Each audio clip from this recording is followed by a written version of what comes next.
guys, AJ here, coming to you once again from the Twip side, and tonight I'm checking out the McFarlane Toys Spawn's Universe King Spider action figure. Now, if you're sitting here watching and thinking to yourself, who the hell is King Spider? You're not alone. I myself did not know of this character, being behind in Spawn, so I went back and looked up his little bio. He has only appeared in Spawn issue 265, where he seemed to have met his demise, but on the McFarlane Toys website it says his fate is unknown, which tells me that Todd's probably planning on bringing him back in the Spawn comics in some capacity. And also he showed up, I guess, in issue 297 when they were doing like the issues recapping the history of Spawn. And real quick, I just want to ask that if you're new to the channel and you like the content I've been doing, or just stumbled upon this video for the first time and enjoy it, please consider clicking that subscribe button. As you guys all know, hitting a YouTuber subscribe button really helps their channels, and I would definitely appreciate it. And as you can see here, I've already have King Spider out of the package, trying to mix it up a little bit and do something for the package segment, because they are quite boring most of the time. But the one thing I will say that I love about the packages of this newest wave of Spawn is the big artwork you get in the back.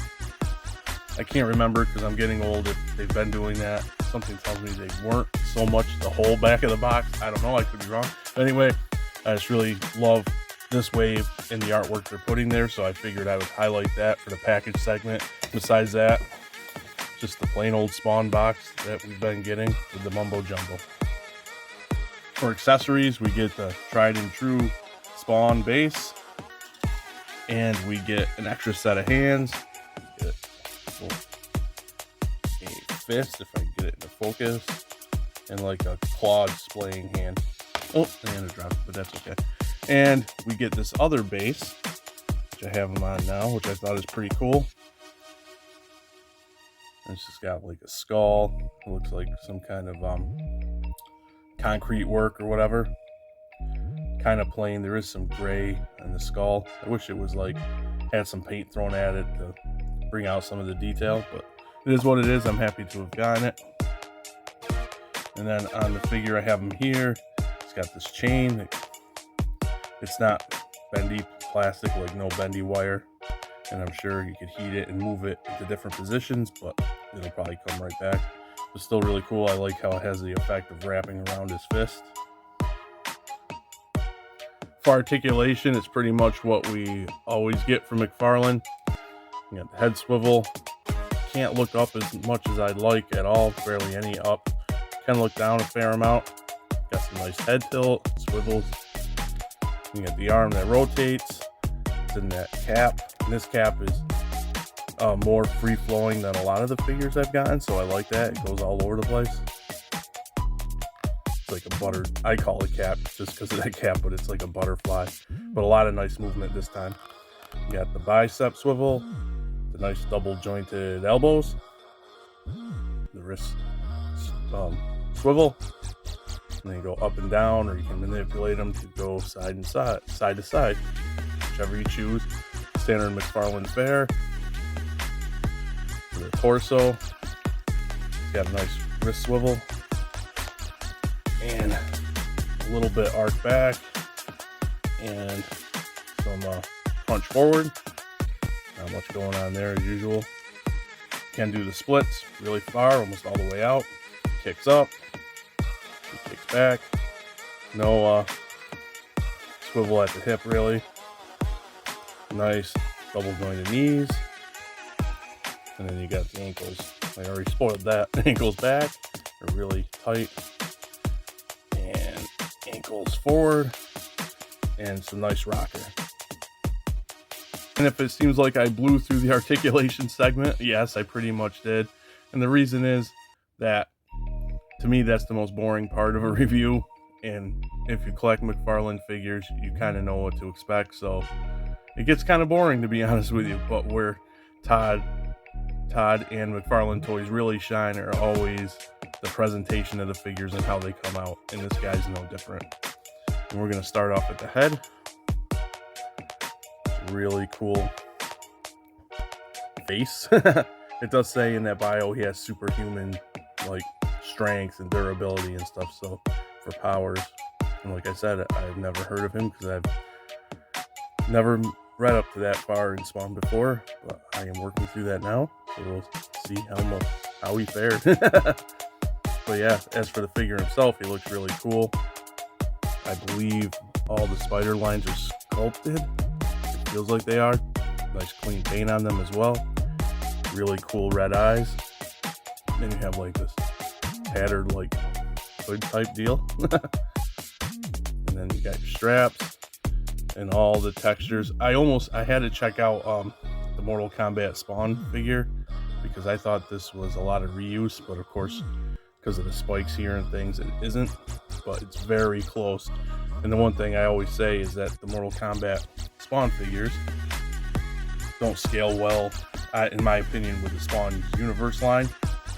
So we do need a Spawn. I know we got the one on the throne, but I would like another one with like the full cape.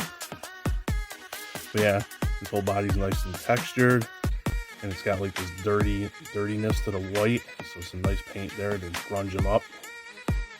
Come down to the legs. He's got the spikes on the forearms, some more straps, and then his feet.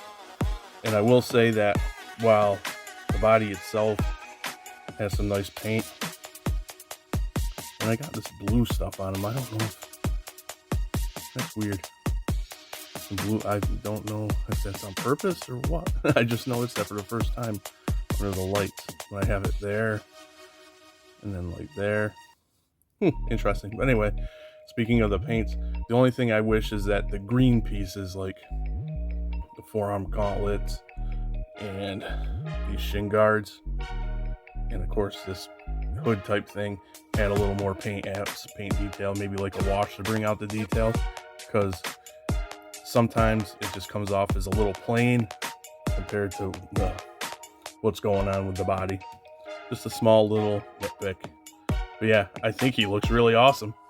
The bottom line for me is, even though I don't know anything about King Spider except for that little snippet I read on McFarlane Toys website, I do think he looks really cool, and he's a definite fit into the Spawn's universe, so I will happily display him with the rest of my collection. And as I said, just because in that snippet on McFarlane Toys website it says his fate is unknown, tells me that we will probably be seeing him in the comics. Everybody that's a Todd McFarlane fan knows that Todd has a track record of using his comics to sell his toys, but also the toys to sell his comics. And they just, nice synergy. So it would not surprise me in the least if he hits the pages of one of the Spawn Universe comics really soon. Again, I just like the presentation, how he came out. I will mention that this stand can, while really cool, can be a pain in the butt, just because at the angle it has his foot up like that. It can be a little tricky to stabilize him. I don't like this pose so much, so I'll keep working on that. It just seems a little awkward, but I had to actually use the other stand to keep him stable in this instance, but I'll figure it out because I really appreciate getting a little stand accessory just to spruce it up from the disc, the discs we get. That makes me really happy, and it's a good thing to see, and I hope they continue that trend. It's always nice to have extra hands. And so yeah, I really am happy to have picked this figure up. Now it's up to you guys to comment and let me know what you think about the figure. Or do you just think I'm not a true Spawn fan for not knowing who King Spider was? I love the people that say that on the internet. Well, you're not a fan because you don't know every little thing, which to me is not true. But anyway, let me know what you think. And as always, thanks for the continued support. Thanks for watching, and I will catch you guys soon right back here on the flip side. Later.